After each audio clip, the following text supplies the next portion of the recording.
Hey guys, welcome back to World of Warships. Today we're taking a look back at 2025 in this game. It's been a rough ride this year, I gotta say. My general impressions is that we started off the year, the first half was pretty bad from a player's perspective, and the second half was maybe the best this game has ever been, with the new events, as well as general content being pushed out for the average player. Free to play, couple bucks a month, that kind of thing. The first half though, yikes, it was rough. However, I want to challenge that a little bit today. I want to see if I'm actually correct in my thoughts on how my impressions are of how 2025 went, the first half being so bad versus the second half. We're going to go through and look back at this year and the updates just to get a little refresher and maybe see what Wargaming could continue to do well going into 2026, but also maybe things Wargaming should stay away from. And at the start of the year, we had Dutch light cruisers as the primary update here. And we're going to notice a bit of a theme here as to, for free-to-play players, for $10 to $20 a month players, the new tech tree lines was basically all we were getting as far as new content for those players. If you didn't have hundreds of dollars a month to spend on the new ships, it felt like there really wasn't a lot for you outside of the new tech tree lines. So we had the Yarsfeld, Kuhorn, as well as Utrecht here, getting us more airstrikes, which, I'm not as big a fan of, to be honest with you. But it was at least a new line that was interesting, I suppose, if you wanted that. We had operations with flagships. You guys remember this? I am glad this crashed and burned. You remember how they were trying to force in some of these specialty cards into random battles, potentially? Is an interesting test, Wargaming, but yeah, do not bring that into our random battles. Keep that for operations. We also had a dockyard continuing at the beginning of the year, Njord, which I love to see. Dockyards are really good for average players, so maybe my biases are wrong. We need to challenge these things. And other than that, not too much. But wait, there was a wishing wharf. Oh, some cursed words there. Wishing wharfs, guys. This was Inchin's wishing wharf, which is now available in the armory and for a regular purchase price, not even like inflated Admiral bundle, which is great to see. But if you remember, Inchin was initially offered here as gambling only, and to guarantee the ship, you had to spend hundreds of dollars. It was also a very good ship. And it was very disappointing to see, and it's not the first or the last we're gonna see of Wishing Wharf. My goodness, that was a bad trend, Wargaming. Please, no more of those Wishing Wharfs. At least give us the option to buy it outright for normal purchase. And that was the start of the update. A bit of a rough one, at least though we did get a new tech tree line to start off 2025. February's update had the Lunar New Year event, and with that came an actually decent event for free-to-play if you were able to grind for quite a while. This remembrance of Ming's past adventure. It was possible to get Taihang completely for free. You had to grind a lot over to updates, as well as input some of your resources, right? You needed to input some coal in that in the armory to get enough tokens to actually get Taihang for free, but it was possible. I kind of forgot about this one, not gonna lie. Gotta challenge myself here. Perhaps this start of the year was a little better than I thought. I think I was a little bit overwhelmed by the Inchin event and some of the others that were being announced around this time. We also had the addition of Conrad, of course, which is incredible for airstrike ships. Very, very difficult to fight against those new light cruisers with a Conrad buff, I gotta say. We also had the Battle of Java Sea event, a bit under the radar, perhaps, but this one did offer Minigomo, Udachi, Jupiter 42, and Perth for regular purchase. And they were ships we had seen before. They weren't new ships, but at least it was regular purchase. It was kind of coping on that one.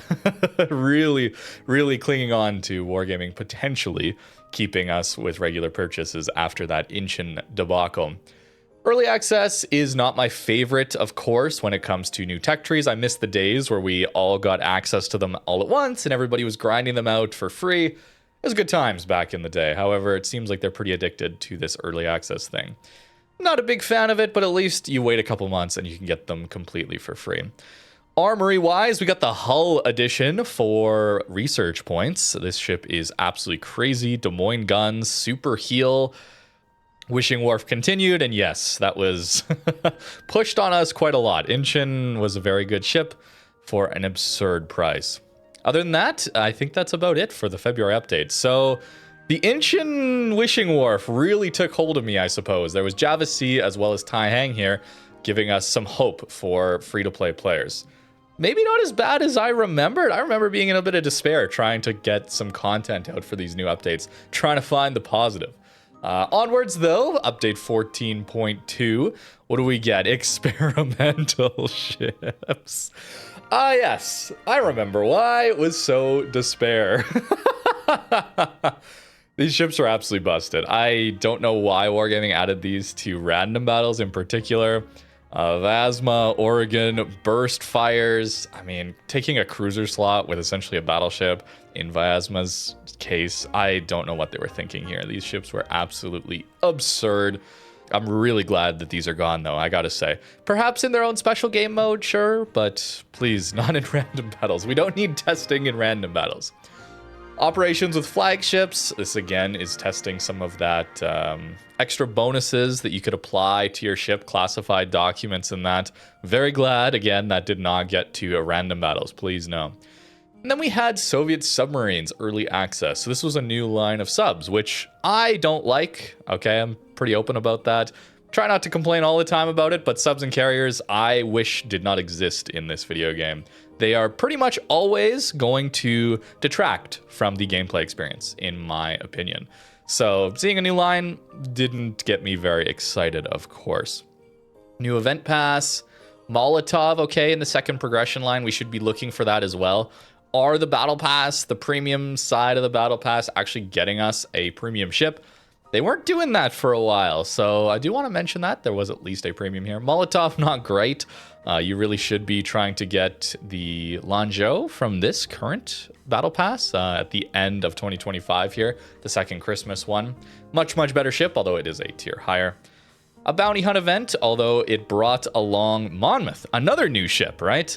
And for an absurd cost yet again. This one was for bundles, or it was for purchase, and an Admiral bundle. This one was very, very expensive. Well, over $100, I believe, for this one. So very, very pricey to get into the new content outside of course, the new tech tree lines.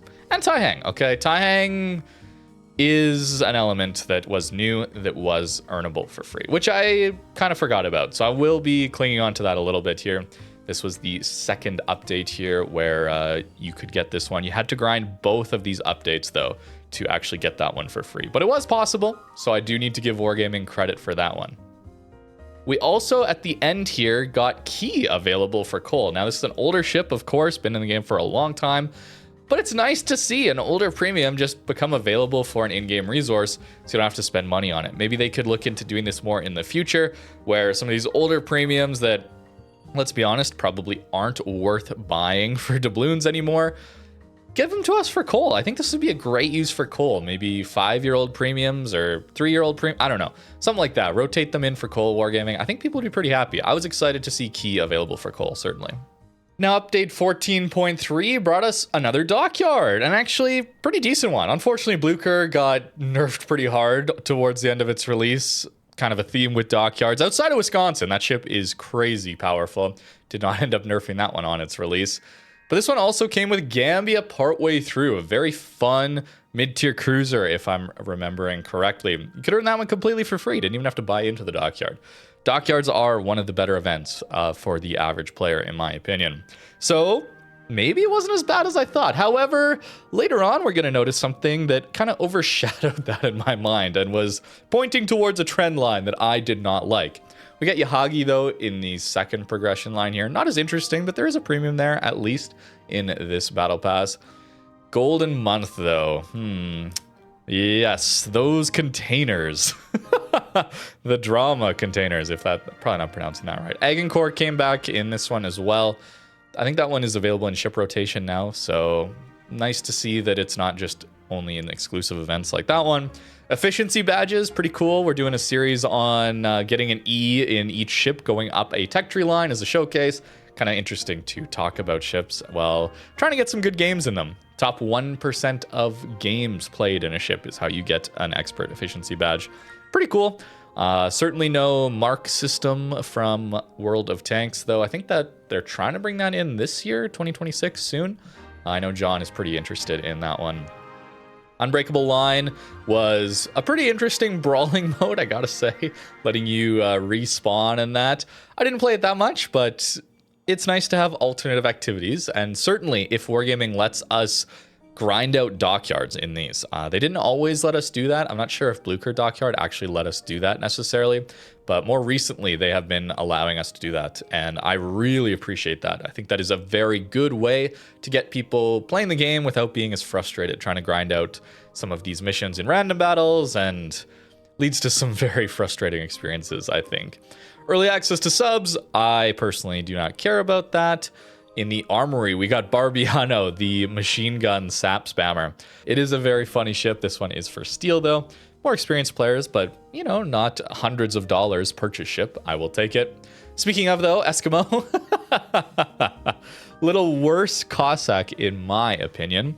And this one was very expensive. You either had to deal with bundles, right? Sequential bundles, that kind of thing, or the Admiral pack. So very expensive ship in that regard. But Golden Month, this kind of overshadowed this update for me. The nested containers. We had 3 levels of them, red, black, and golden containers. Crazy stuff. If you wanted to get Suzia and Valparaiso, you had to get at least to the black containers, and it was a very low drop rate. To guarantee getting these ships was not easy. Not easy at all. At least they were available in Admiral packs, but then that was very expensive too. The new content, hundreds of dollars, right? This was the theme that I had going into this update, going into this first half of the year, and it felt pretty bad, I gotta say. Outside of the dockyard, outside of Tai Hang, I gotta remember that. We had the Blucher dockyard and we had Tai Hang. Otherwise, a lot of these new ships, man, it was just so expensive. And the nested containers, it was overwhelming. It was too much, in my opinion. I'm glad they have backed off, as we will see towards the second half of this year. Update 14.4 was not that interesting to me. This kind of felt like a meh kind of update. Perilous Route was not all that interesting to me. I want you to also notice the general lack of development on quality of life features. Things like UI improvements, things like graphics improvements, things like new maps, okay? Notice that we're really not seeing any of that in the first half of 2025. It felt a little bit sparse on just normal game development stuff that isn't new ships for kind of absurd prices. Felt like that's what the focus was on, and everything else didn't matter quite so much. Experimenting with operations, flagships, adding on these classified documents. Where's the general improvements to the game? And that's what I felt like was missing too. It was a bit of both. The new content is expensive and just a general lack of polish to the game and new maps, that kind of thing for us to play on. So it was not the best first half, I think. I was missing out, or I kind of glossed over the Tai Hang as well as Blucher Dockyard. Certainly, I think it's really interesting looking back and seeing how little attention I paid to that. I really did focus in on the negatives rather than the positives, but there was, I think, to be fair, not as much positive in the first half here. Bliss 44, another example of a very expensive ship. At least it's available for direct purchase, but it was Admiral bundles. Admiral bundles, Admiral bundles, Admiral bundles. Very expensive to get into a lot of this new content. The general trend line was not looking so good. So I kind of had to focus on that. I felt like I really needed to get across to Wargaming with the content that this is not what we want, okay? This is really not what we want as a community. Moving on to update 14.5, Summer Festival. This is not a good event in my opinion. Summer Festival is like buy stuff in the premium shop and you get a little extra tokens to spend in a even more expensive shop. These tokens are, I do not think the Summer Festival is very interesting at all. It's no Black Friday, for example. We do get a premium Duca in the second progression line. It's not a bad ship. It's an older ship though. Mid-tier cruisers are of course quite hard to play. But there was a premium in the second progression line of the event pass. Asymmetric battles, I know, is a favorite for a lot of the PvE players, so really happy to see that. I am not as interested in that, but it's good to see. Unbreakable Line was continuing as a brawling event. Again, don't play that one quite as much, but it was there. And then the second hit of experimental ships. Yikes. These ships had a gimmick where the more HP you lost, the better the secondaries got. They were already very powerful, remember, on full HP, so... yeah, very, very, very happy experimental ships are gone. And please don't bring that back. Please, Wargaming, do not bring that back. So not a very good update as far as just the general player's gameplay experience. New experimental ships, maybe the odd new ship for hundreds of dollars, and content rarity and ship rotation. What is this? You got to remember the trend line here. We now know that ship rotation is actually a pretty good thing.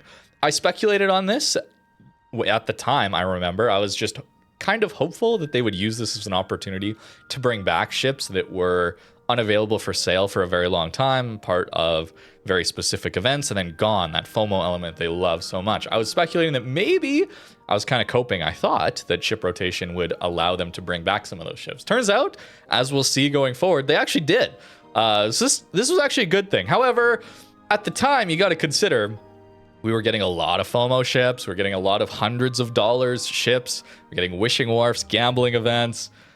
It was tough. So to see them go towards this kind of gotcha system with content rarity, it was not a good look, okay? The trend line was not looking good. Fortunately, they did do kind of best case scenario with that ship rotation, in my opinion. So very happy to see that later.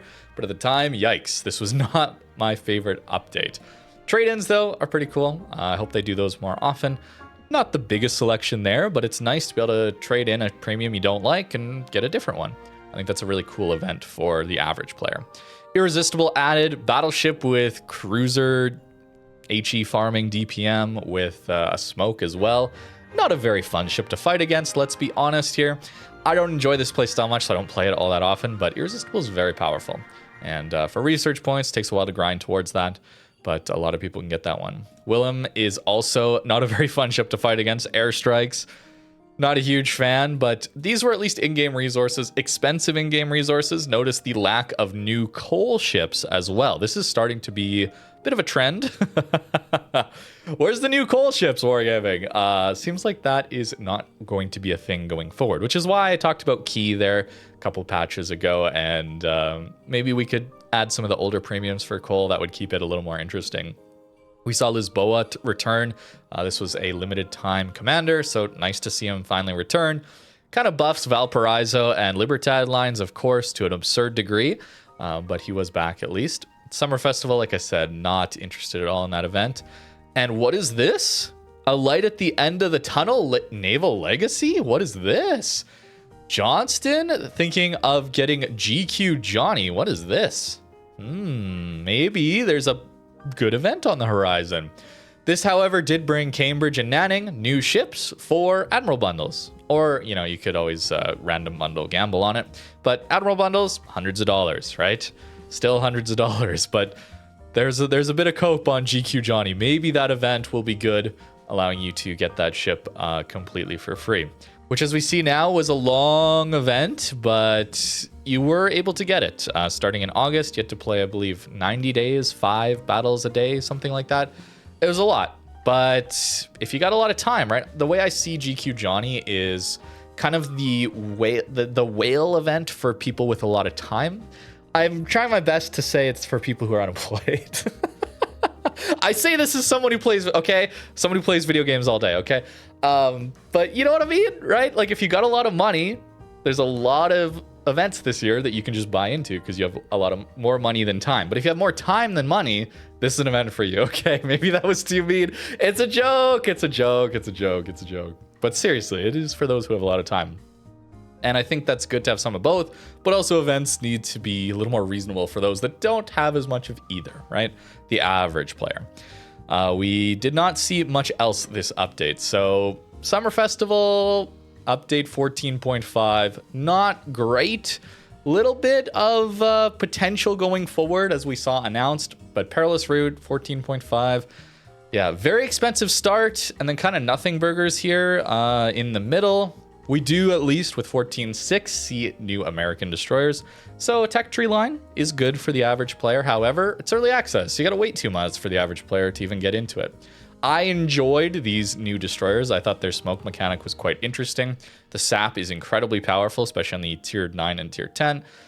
It also came with an event pass here, which did include West Virginia 41, which is not as fun as the West Virginia 44, of course, but there was a premium there. That's good to see. Don't always have that. We also got the final update here to operations. They were really going back and forth on some of these classified documents during this time. Very glad that this just kind of withered and died, in my opinion, or at least did not make it to random battles. I'm going to keep saying that because Wargaming needs to know we don't want these in random battles, please. And a grab. Okay. Please allow me to whine and complain a little bit about the visual quality of this game. Wargaming added this temporal super sampling. Okay, the problem with temporal super sampling is that it is going to blur your game anytime there is movement. So them showing us this on very static shots, yeah, that's what temporal super sampling does. It looks at a previous frame and the current frame and kind of sees what has changed, where the jagged edges are, and then smooths that out. But if there's big changes in the image, it's not going to do so well. So what I want you to do is look at this. Okay, I actually went and made, this is an unlisted video on my channel. I went and made a comparison to show Wargaming how bad this is. This is Wargaming TSS. Look at this netting here, okay? This whole netting system here, as it moves. Do you see these like blur lines? Are we serious? It looks so bad in motion. As soon as it stops, it kind of resolves, but even then, I want to show you guys what it actually looks like without any AA. You're going to notice that there's, you know, the lines are relatively smoothed out, right, on these larger objects. And without any anti-aliasing, this is what you get. You get a very jagged image. This is why you want anti-aliasing, by the way. But notice how the netting here, you can see it all the way through as it moves. You can see it. This is the problem with Wargaming's TSS solution. As soon as we have any sort of movement, it's just going to blur. Do you see these lines? Look at this smear lines. I do not like it, okay? I am a little overly sensitive to this. I make content. I want my videos to look good, but look, I mean, I'm pausing it now, right? This is really dramatic for effect, but still, it does not look good. Wargaming, please bring us back MSAA. What MSAA does is it doesn't look at this whole temporal solution. What it does is just with a single frame, looks at multiple pixels in the region and gives you some anti-aliasing that way. Here is with super sampling, and you can see how the netting here looks quite good still. However, we still get some jagged edges, which are not amazing either. No great solution, of course, but I found MSA to actually be the best of all of these options, and they just straight up took it out of the game. It's not even available as an option. Why, in adding a new feature, did we take away old features that, in my opinion, were better? Please. I know this doesn't matter for most people, but for me, it's so frustrating. It makes my videos look worse. Moving on, though, we have this introduction of content rarity system. I still think it's silly to have these different names for all these ships. It seems very gacha mechanic-y. I still don't like it, personally. I wish there was a way to turn it off. Maybe some mod makers could get a way to turn off the actual little lines in port. I don't care to see that, to be honest with you, but it doesn't really matter that much at the end of the day. Ship rotation here being added in, and we had some nice additions here. Ships that were not previously available as an initial offering. And we've seen a few rotations at this point, and some old ships certainly have come back. So turns out ship rotation was actually a pretty decent thing. The reduction in old ships being consistently available is certainly a downside, but pretty minor relative to the upside here of getting some of these previous FOMO ships back consistently. I'm very happy to see that. Container barge improvements. Do you see the trend here? Like, we didn't know exactly how good ship rotation would be, but adding gacha mechanic, like rarity system here, and then container barge improvements, like, we're not seeing updates to our UI. We're not seeing new maps. We're seeing hundreds of dollar premiums. We're seeing gacha mechanics and improved visuals and UI for only the gacha mechanics side of the game, right? This was very despair for me. This was like, where are we going with this game? There are so many long-standing issues. There still are so many long-standing issues even now after the back half of 2025, where I think they did a pretty good job. There's still a lot of issues, but it felt like they were focusing on the milking aspect of the game. It felt like they were focused on what can we do to extract the most money possible without doing anything to the base game. And that was really, really frustrating to see, or at least what appeared to be at the time. And I would say it still feels like that looking back. Yes, I miss Tahang. Yes, Blucher Dockyard. Yes, Tech Tree Lines. But I would say it still feels a little bit like that as far as the first half. Or maybe even a little bit more than the first half, because we're now 7 updates in. Remember, it starts at 14.0, and now we're at 14.6 here. And we've had a couple Tech Tree Lines and Tahang and Blucher Dockyard as far as free-to-play and $10 to $30 a month players. That's not a great look. Whether or not it's the worst it's ever been as far as those first 7 updates, I don't know, but it certainly felt pretty bad in the moment. Experimental ships too, the threat of classified documents coming to random, it was pretty bad. If it's not the worst 6-month period of the game, it'd be pretty close. And then we just flip-flop to the best 6-month period of the game, perhaps ever. We get the In the Name of Tomorrow event here with 14.7 with, of course, the anniversary update on the horizon. In the Name of Tomorrow here is operations that if you grinded through them, you'd get San Diego completely for free. Yeah, I know it's not a new premium, but it's a very fun ship. And I found this to be an all right grind to get through. And very nice to have an event like this one where I think some of the new operations mechanics combined with a solid reward meant for good player participation. I thought this was a really solid event, really good. And crucially, okay, very, very important here is for those that already had San Diego, you got 11,000 doubloons. If we look at previous events, the compensation often, if you already have the premium, is a little bit of credits, maybe some free XP. That is not great. 11,000 doubloons is like full comp for a tier 8 cruiser. That is so cool. That is so cool. This also meant that if you were able to complete the campaign, Missouri was actually available for purchase at a discount at the end of that event. If you already had San Diego, and as we'll talk about in a second, some of the free doubloons from the next update, you could have got Missouri completely for free. What? I was shocked. I couldn't believe this was a real update. It was such a whiplash going from the first half of 2025 to this, I gotta say. And it still feels like that looking back. It really does. We also got things like Barfleur, Admiral Bundle, very expensive, Archangel, as well as Royal Sovereign. I think these were also a little bit expensive too. They were Admiral bundles for the most part. So still a little bit of the unfortunate side of expensive ships, but we had options for the free-to-play player and the low-cost $10 to $30 a month player, right? This balance, I don't think Wargaming needs to exclusively do free-to-play events. I think that, they need to pay the bills, right? They need to pay for development, all that stuff. A balance is required, and I think they've done a pretty good job of that towards the end of this year. At least that's how I feel about it. 80 years since victory event here. This one also had a mid-tier premium to grass, but it's nice to see them kind of consistently landing on the second progression line has a mid-tier premium. Whether or not you're interested in that is, up to you, of course, but at least that is an option. Makes the event pass a little more interesting. I will say, though, is some small criticism Wargaming. A lot of these Battle Pass, Event Pass type things, if you're able to grind through it all and you buy into it, oftentimes will refund you the initial cost of premium currency. We even see that in World of Warships Legends, the console game, actually on their campaigns, which is their kind of dockyard / event pass type things. We'll give you doubloons back almost entirely as to how much you paid into it if you manage to grind through it all. Would be nice to see, but yeah. It's not too bad considering how the last 6 months have gone. That's minor stuff, okay? Laffy Dockyard. Now the Dockyard is good for the average player. See how suddenly we have some really good events all at once here? Not just a few and far between, like 3 events in 6 updates, something like that. It's all suddenly kicking off. Laffy was really fun. I really liked this ship a lot.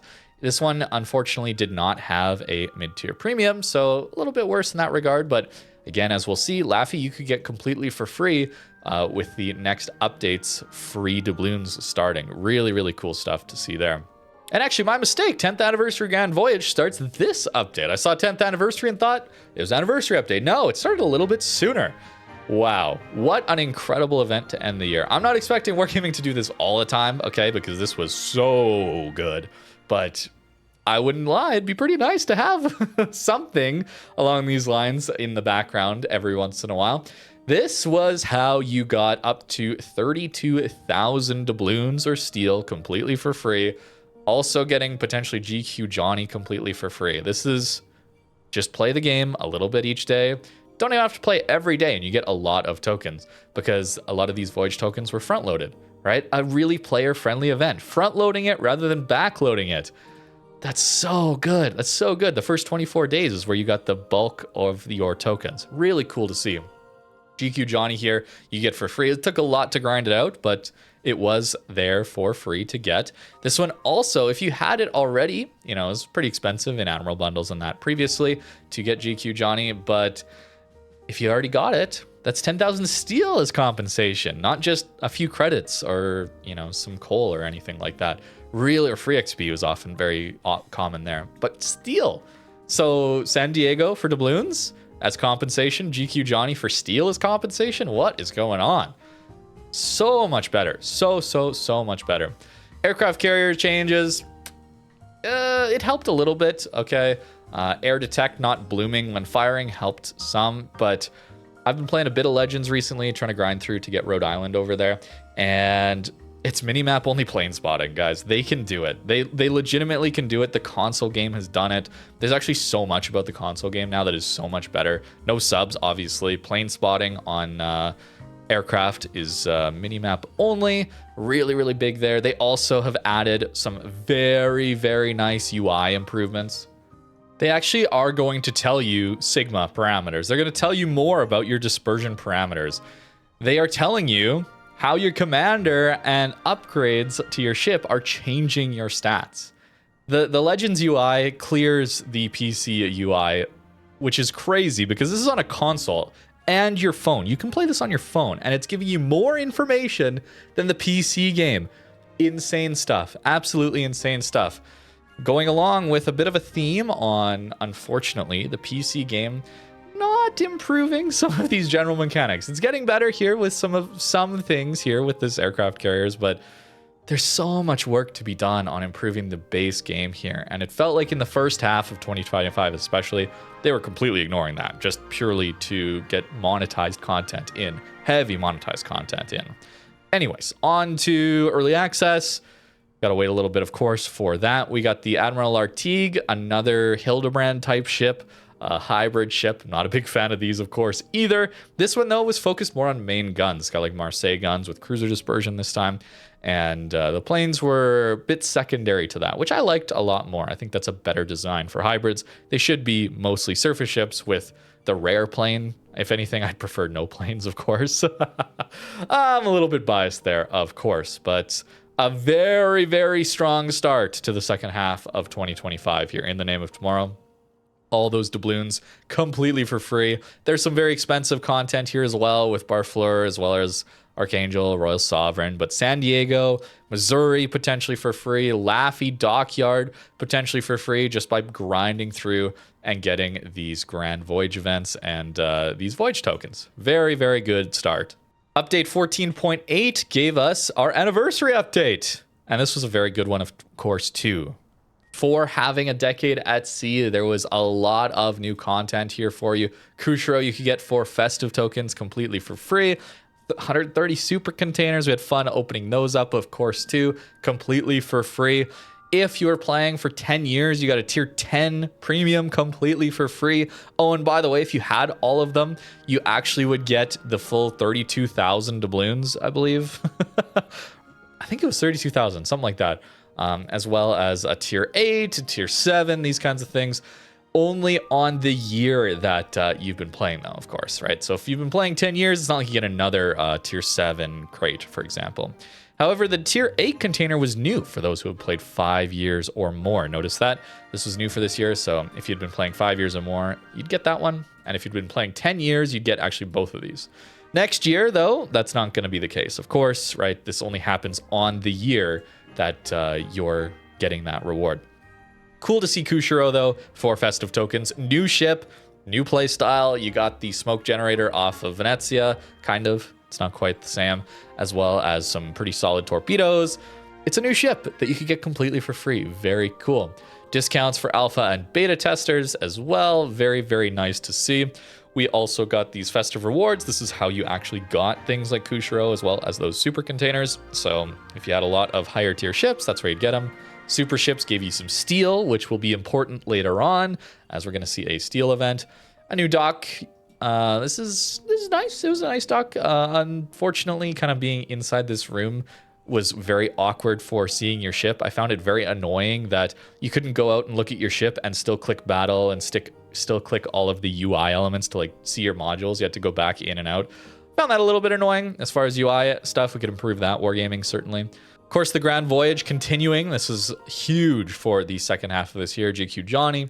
New German cruisers, manual secondaries, full control of manual secondaries. I found very, very interesting.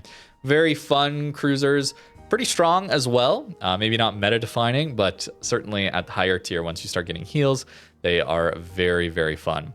And the 10th anniversary event pass also had a tier 7 container at the end of it, as well as Optio, which is reasonably fun. Mid-tier premium. Ferruccio is what it's based on. This was kind of a brief event ship, very FOMO based. So nice to see it available for a pretty reasonable price. Again, you're earning doubloons just by playing during these updates. So a lot of this stuff that's for relatively low doubloon cost, you can get completely for free, which is really, really cool. We also had things like Blast from the Past. This one is an event that I think failed, unfortunately. I was really excited for this event. I wanted to see what it was like, and perhaps my expectations were too high. I was hoping they would revert ships. Like, I was hoping they'd give us 2015 World of Warships and 2015 ship specs, okay? Probably too much to ask, but raise up Montana's Citadel. Give us old armor values. Give us all the old systems and let us play that. I wanted to see if my rose-tinted glasses on how the game was back when I started in 2015 was actually that good, or if I was just a new player learning things still. Unfortunately, I think the reason this event failed and how nobody was playing it was they started off with 2015, but they only let you play up to like tier 6, something like that. It was like tier 6 battles, which is not as interesting, especially when there's events going on that you want to grind through and you need to be playing higher tier ships, or to get the best value out of those grinds, you want to be playing those higher tier ships.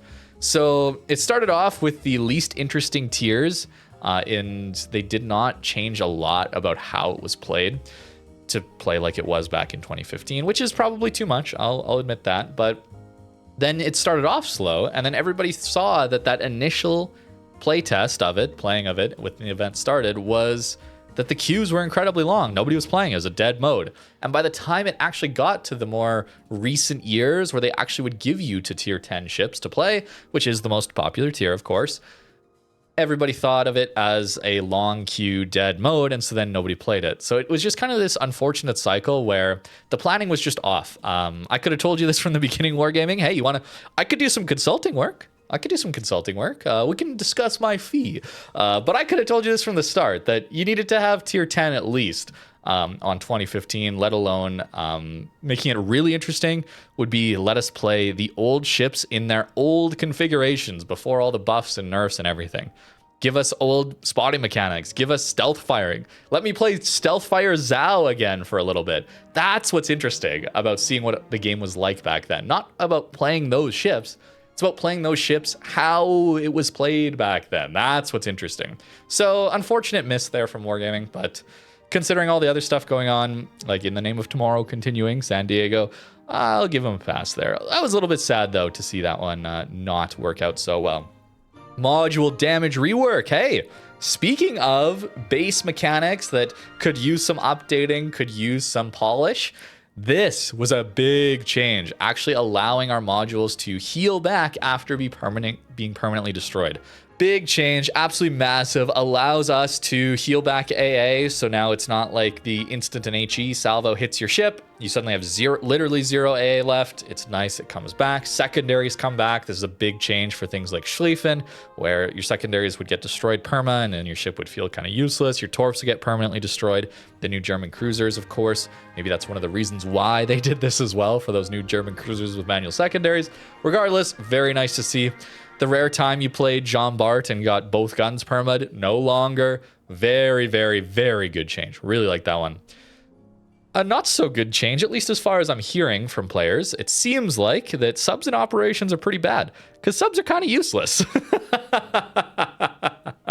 They're kind of useless in operations, and all they do in randoms is prevent you from playing the game. Good, good.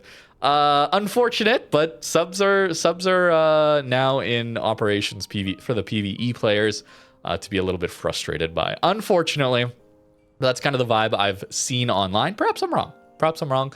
That's kind of what I've seen. I'm not that I play those modes that often.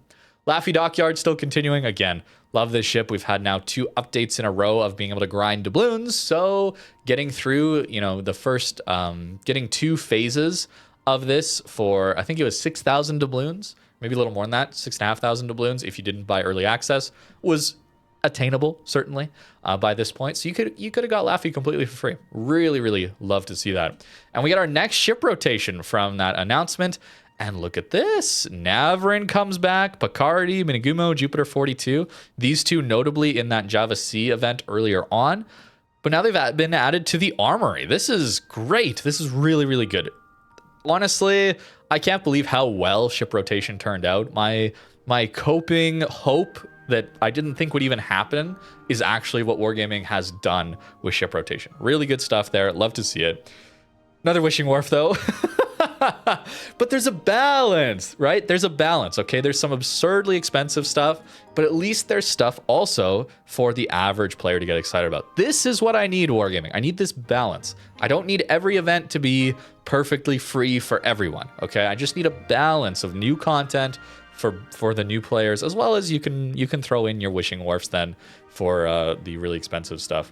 Yamato Kai, remember the bug with this one? If you got this thing from the Wishing Wharf, you weren't able to play it for a while because it would just crash the games because of the AA the instant it started firing, which is pretty funny. Sabir giving us a permanent heal, essentially. You didn't have to wait for your heal. You could have all your healing up front, but it was a little worse healing than Kremlin. Guns were also a little bit worse, not as accurate, but you had secondary firepower here.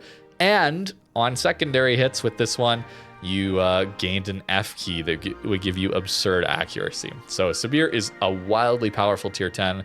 Pretty fun to play. I haven't played it recently, but I really enjoyed it. The ability to push, that kind of thing was really solid. And that one was also available for direct purchase.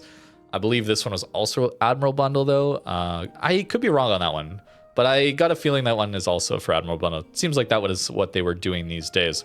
So pretty decent overall update for the anniversary. Lots of content for the average player to get into, as well as some expensive stuff. But I'm not so worried about having some very expensive stuff when there is at least that balance for the average player. Onwards to update 14.9. This one introduced Liberty Harbor. Wait, another event that has a free ship to earn, and this time it's a new one? Bridgeport? Bridgeport's pretty fun. This one gives you that unlimited duration reload booster, right? You don't have to wait for multiple consumables. You get it all at once, but then once it's over, right? Pretty cool ship, I gotta say. You also get to heal. No radar, though. And you could earn that one completely for free. I didn't think the grind for this one was too bad. I wasn't really focusing on it, and I almost got it still. Being a CC, of course, I get the benefit of getting credited to these things to make content on, but I don't think the grind for this one would have been too bad. You can correct me if I'm wrong, but I'm pretty sure it was all right. We also, with this one, got ourselves the Indiana, which was very expensive. A balance, okay. Unfortunately for most of us, Indiana was very expensive. It is incredibly powerful, though. Giving this ship absurd acceleration and maneuverability makes it surprisingly tanky, and the guns are quite accurate here as well. It's a very good ship, but very expensive. But I'm okay with that. Notice how I'm more chill here because we have a balance. There's a balance. Dockyard, Lucian B. I would love it. Okay, Wargaming, I would love it if we had these dockyard ships come back. I was really excited to see Lucian B come back as an option because it feels so bad for players who missed out that these dockyard ships are just literally never available. Wisconsin is the obvious one that keeps coming up, but even the other ones, I think it's really cool if we can have access to some of these again. Okay, well, let's jump in a game real quick. I personally would love to see you add them as an extra tab in here somewhere, okay? Give us these campaigns, right? Just have this as an option for us to buy into these dockyards again. Maybe we already bought into them. Maybe we already can keep our progression from what we had previously and give us an option to grind through and get these old dockyards. Maybe if they're 3 years old or 2 years old or something, let us get through these again. There's some really fun dockyard ships that people would love to have access to again. And I think it's a missed opportunity here. Campaigns have clearly been an afterthought for decades, or not a decade, but that's an exaggeration. 5 years plus at least.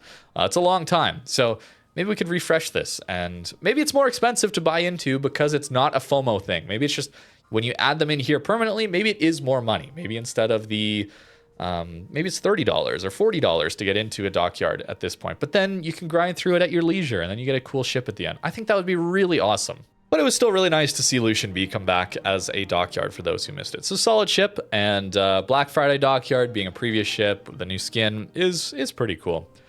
Another battle pass with, yes, mid-tier premium. Okay, that's what we want to see. Whether or not it's that interesting to you, it's up to you, but it is at least there. That means the event passes are of consistent value, I think. Early access to these German cruisers continued. The next update, of course, we'll get access to it. And what is this? Battle chat update, something that is an improvement to the game that is not just purely for a monetized element? Yes, guys, yes. This is another reason why the second half felt so much better.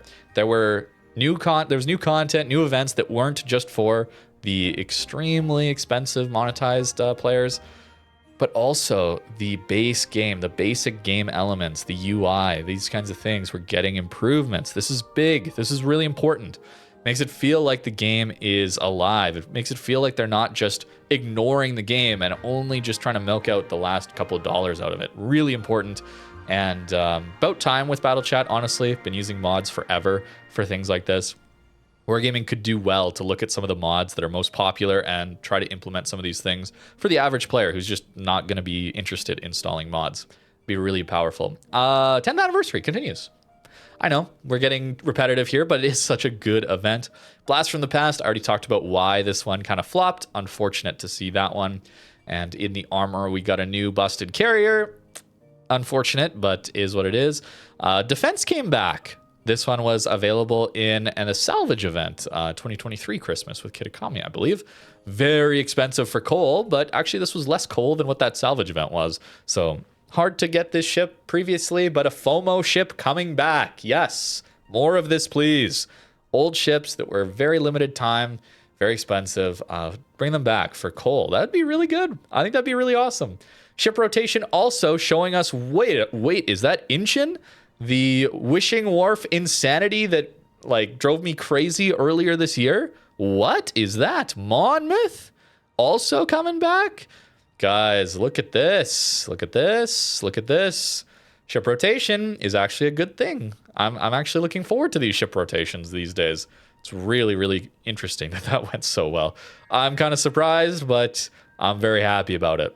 Onwards to update 14.10. This was the November update. And you know what I think is very interesting and very telling of how well the second half of 2025 went? This was the least interesting update out of all of them in this second half of 2025. And usually, Black Friday is the highlight of the rest of the year, right? I think Black Friday has often been the most interesting update. We'll talk about Temporal Rift. I want to talk about Black Friday. It's a big sale on really good premiums a lot of the time. Some older premiums that have been removed from sale come back. Things like Massachusetts, Jean Bart, Alaska, Azatio, they come back and are on a discount, which people get really excited about. Here we got Puerto Rico B for, I mean, this one was stupid expensive. It was like a $400 bundle or something like that. Rhode Island B came back on sale, but it was like $100 still. It was very expensive still, but you know, it was much better than its initial price, and it was direct purchase, not an Admiral bundle, very good. But it wasn't that exciting for people. I think there's some fatigue from the first half of the year, but also the last few updates have been so good that there's been some amazing free-to-play, average player updates and things to grind for free that suddenly the Black Friday event, which was, I think, just as good as normal, wasn't as interesting. Very telling of how the previous few updates and then Christmas update are going to go. I think that is really cool that even such a good event like Black Friday, which is usually just pretty heavily monetized still, wasn't as interesting. Okay, Temporal Rift, guys. Temporal Rift. We got to get this message across to Wargaming. We did not want the classified documents. We did not want classified documents. They have seemingly abandoned that for now. Very happy about that. Please, Wargaming, do not add missiles to the game. Please. And as a reminder, 1, 2, 3, 4, 5. This is missiles. Bonk. Target penetrated. Bonk. Enemy severely Bonk. Bonk. Bonk. There's the refund. Bonk. Yes, that is missiles. Looks fun, right? Not to play against, I can assure you. That'll feel even worse than carriers. It's like homing airstrikes. What is that? Why? Why can't we just have a fun surface ship game, Wargaming? That is clearly why this game is popular. People play this game for the surface ship gun combat and torp combat, okay? The 3 primary classes, destroyers, cruisers, battleships. That's why people play this. You know this is why people play this because I've seen your marketing, bro. I have seen your marketing. You know exactly why people play this. Why do you insist on removing that playstyle, that fun, the core of the game, the reason why it's so good with these crazy ideas of airstrikes, of rockets, homing missiles, of carriers and subs? Let's be honest. Let's be honest. It ruins the surface ship combat. You have not successfully integrated those classes into the random battle experience. You have not. You have failed miserably for 10 years. Give it a rest. Just focus on what you do well, please. Okay, maybe I got too frustrated there. I can get frustrated and start ranting a little too much. Okay, please, I just don't want more things to get in the way of me having fun in your video game. I took a nice break over Christmas, bro, and my first game's back, man. It's like, oh, cool, the new map, which we'll talk about. Oh, carrier spotting kind of ruins the new map. Oh, next game, I try and push in. Oh, I get submarined. It's like, come on, man. Come on. Anyways, assist ribbons. I mean, this is also a bit unfortunate to talk about too, where World of Warships Legends is just purely done it better. First of all, if this is dealing with destruction of a ship, why is this not red? Black here is associated with citadels, right? Hitting a critical point on an enemy ship, where red is the ribbon color of destroying a ship. So why is this not red? It's red in Legends. It's even red, I think, in Operations or something like that, assisteds. The other thing is, why is it so complicated to get? It should just be dealing with, are you the one spotting the ship that just got destroyed? Are you dealing damage to the ship within a minute of it dying? Anything like that. Like a third of the enemy's HP, I guess. I mean, maybe. I think the Legends one is way more simpler. I think is very, very easy to see that you get assists for helping on destroying a ship that is about to go down. The other thing is, this doesn't help your earnings at all. Getting the ribbon, at least. The damage will. But in Legends, it does. I'm pretty sure. You also can get the assist Kraken, I believe. Like, there's a special Kraken for having 5 assists. It's not a Kraken, it's different. I think that's just fun. I think that's just more fun. I think that's just better. Okay, I think it's just better. Anyways, Bliss 52 salvage. Very, very expensive. The highlight here was not that you got Bliss 52 from this salvage, because it was super expensive to actually get this thing. I think this one was also the radar version with, I think it got a heal even? Way better than Bliss 44. But Bliss 44 was available in this event as well for a much more reasonable salvage price. So if you wanted Bliss 44 not for a extremely expensive Admiral bundle price earlier in the year, it was available here for a much better cost, in my opinion. Liberty Harbor continued. Love to see it. Bridgeport completely for free. Grand Voyage continued. Love to see it. Doubloons or Steel, GQ Johnny completely for free if you had a lot of time to spend. Very, very solid continuation of those events. But like I said, this update was mostly the Black Friday event. And interestingly, the rest of the updates surrounding it were so good that suddenly Black Friday, traditionally one of the best events, was not actually that interesting. And on to our current update. This is where we are. I'm not going to go over this one for too long. I think we all know exactly how good Christmas was. Pretty solid. Got a free tier 9 on just logging into the game. You got free XP compensation if you already had them all. That's fine. Or if you picked one that you already had, that's totally fine. It's just a free tier 9. The updated port, I think they could have done a better job on it. At least they did make it so when you're looking at your ship, you can actually click battle. You can click upgrades. Now, I'm going to be a little petty here, but why are the fireworks off screen? What, like, you could have just had things here. Why is the whole village like, this is not very decorated at all? This is the village we decorate and we can't even really see it, you know? Like, why is our camera view not like this? You know what I'm saying? And then like the fireworks back here. I don't know. Just something worth maybe mentioning. Now also, okay, this might ruin you a little bit, but I want to ask a question.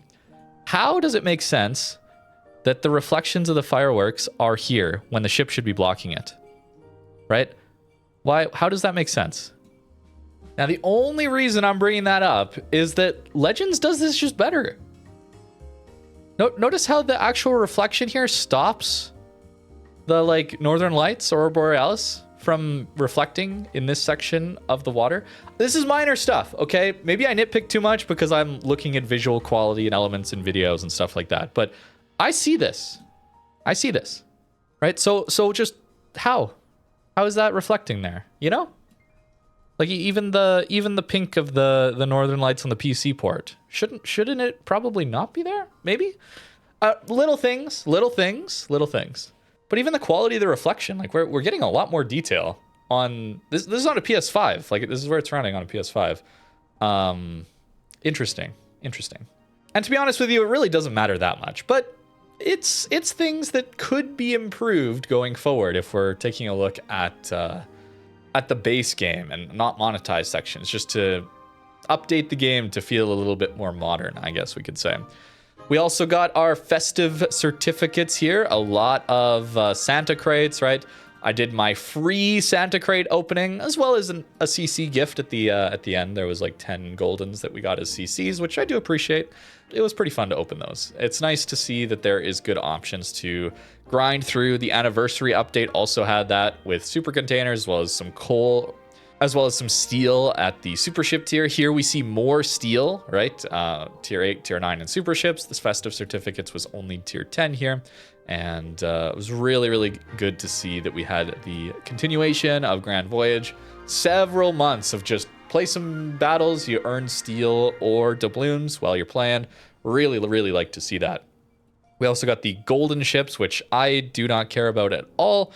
These, of course, were available for steel too. So if you had a lot of steel, which you could have been grinding, certainly, definitely a better way to get these ships. Certainly Bremen and Hawaii that were the best ones to get. If you had to choose, I'm going to make a video soon on what ships play like Hawaii.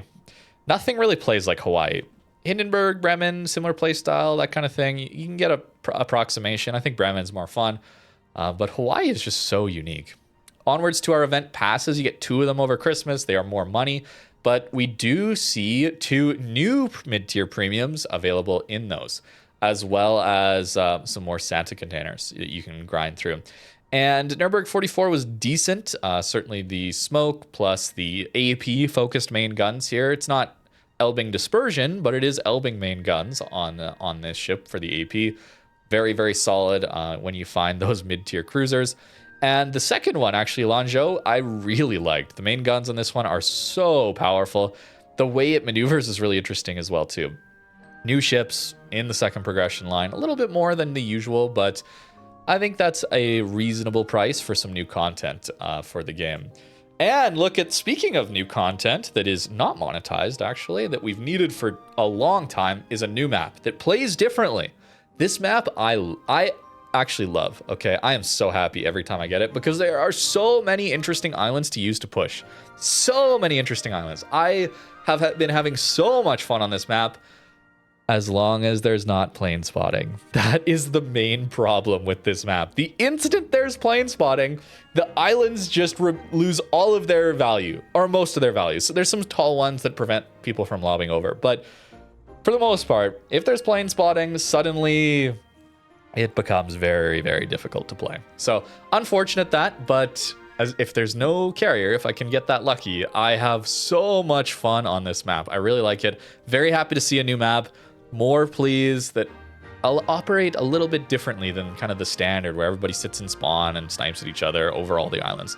This one is very, very fun. I like it a lot. So good job, Wargaming, on that one. More of that map, or more new maps would be great, please. Roussillon Dockyard. I need to do another update on this ship. I need to play it some more and talk about whether or not I think it's worth it or not to get, that kind of thing. But it was a little unfortunate to see that it's nerfed champagne guns. Not full champagne guns, it's nerfed champagne guns. Makes it a little harder to recommend. It's a decent ship, okay? It's a solid tier 9 battleship, maybe even a decent tier 9 battleship, but yeah, I was hoping it was full champagne guns, unfortunately. Montcalm here, partway through, completely for free. If you don't have that one, you can grind through towards that one. Yes, and the Steel Fleet event. Valparaiso came back for Steel. Le Havre came back. This one I didn't even talk about, but some new ships. Actually, I should talk about that, shouldn't I? Okay, I'll go back and talk about that, certainly. But we will cover these right now. Aki, Yamato Hybrid. Those bombs are so busted. This ship's crazy. But Bremen, very fun, very powerful. Hawaii, very fun, very powerful. These two are the highlights here, certainly. For those that don't have steel, it's quite unfortunate that it is so expensive, but some very interesting options. Hopefully they come back. If you're wondering, I don't think they will, unfortunately. We haven't seen ships like the Prince come back, and that was last year's Steel Fleet event.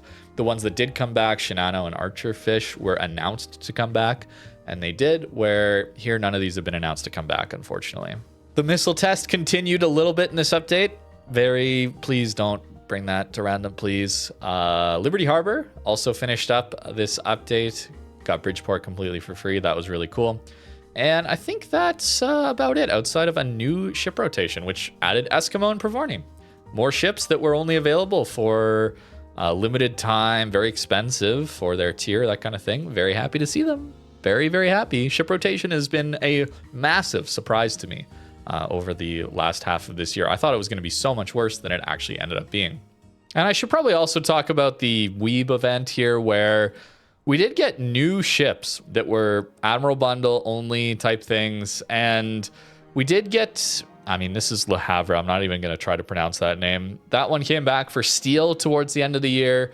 The Arona's Whale one also came back for Steel. That was the submarine. But we haven't seen Hovercraft, and we haven't seen this BA Bina, which was the SAP secondary. Caracciolo at tier 8. Very powerful ship. And again, very expensive. I actually forgot about these until the very end, so I'm kind of re-recording and inserting it here. But pretty expensive, but at least 14.7 is on the horizon here. But new ships at a very high price in the first half of the year. Bit of a theme there. And I almost forgot here to talk about ZF6 and ZF6 Golden, actually, too. But previous Dockyard, okay, I need to talk about that, where if you wanted ZF6 from the Dockyard, it was a couple thousand doubloons back in the day. You had to grind through.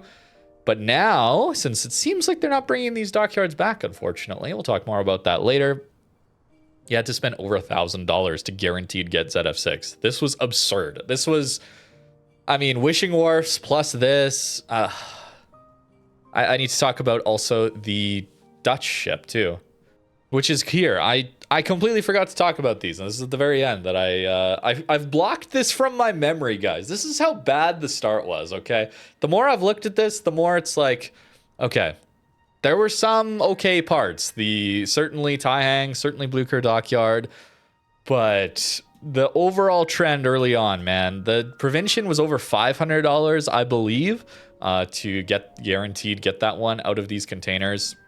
Previous dockyard ships, I mean, dockyards are great, but are we really we're overly monetizing them to bring them back? It's absurd. ZF6 here as well, over $1,000, so $500 and $1,000 to guarantee some of these old dockyards it's insane. It's absolutely insane.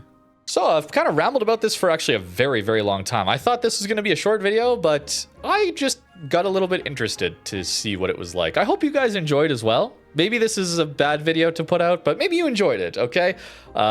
This has been fun for me, at least, to go over the last year of updates and see how the year really went.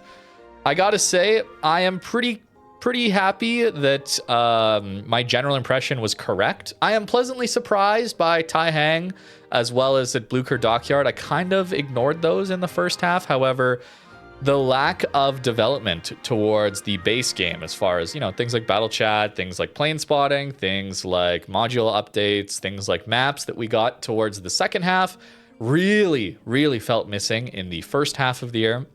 We saw the Provincian that I forgot about till the end here to talk about, available for over $500, as well as there was Wishing Wars for hundreds of dollars. There was Admiral bundles for hundreds of dollars. There was, yeah, the Provincian to guarantee it was $500. The ZF6 to guarantee it was over $1,000.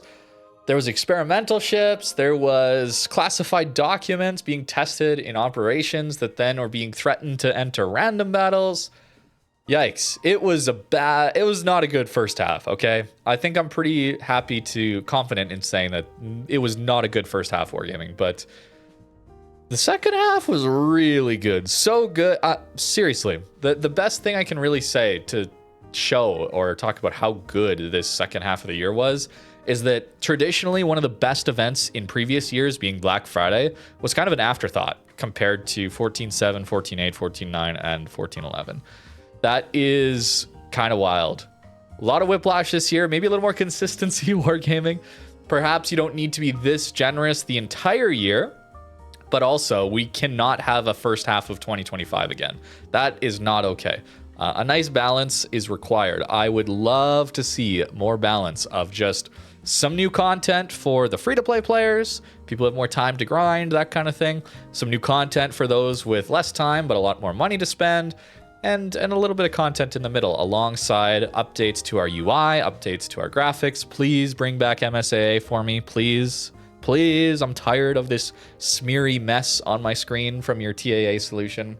And also, I think it'd be really, really nice to get more maps like this new one. I think it plays really, really well outside of that plane spotting, which perhaps we could get mini-map only plane spotting, guys. Wouldn't that be great? You did it in Legends. I don't know why you can do it in Legends and not in the PC. Why is Legends UI better? Why is Legends carriers less frustrating to fight against? Why does Legends not have subs? Legends it's a console and mobile game. It should not be better than the PC game. Maybe that's... I'm sorry to you Legends and players, okay? But really? Really? Shouldn't the PC game like be the premier version of the game, right? I don't know. Maybe that's biased. Maybe that's too much as a PC player, but it feels bad to have the console game to be so far ahead in some of these areas, and the PC team seemingly refuse to even implement things from the console version. They seem to refuse to implement things from other departments in their own company. Like, there are so many things in World of Tanks that would be excellent, like the Christmas port actually giving you XP and credit boosters as you upgrade it. Things like the anonymizer in World of Tanks as well would be excellent. They just refuse to copy, it seems like, and they're almost stubborn about it. Given the assist ribbons, it feels like they're stubborn about like, we cannot. We'll do it our own way. It'll be better, and it's just worse when they already have a good system developed. It seems crazy. I am rambling at this point, but tell me what you think in the comments down below about 2025. Am I right in saying the first half was miserable and the second half was the best the game has ever been? That's kind of how it feels like to me. Tale of two halves, a bit of whiplash there.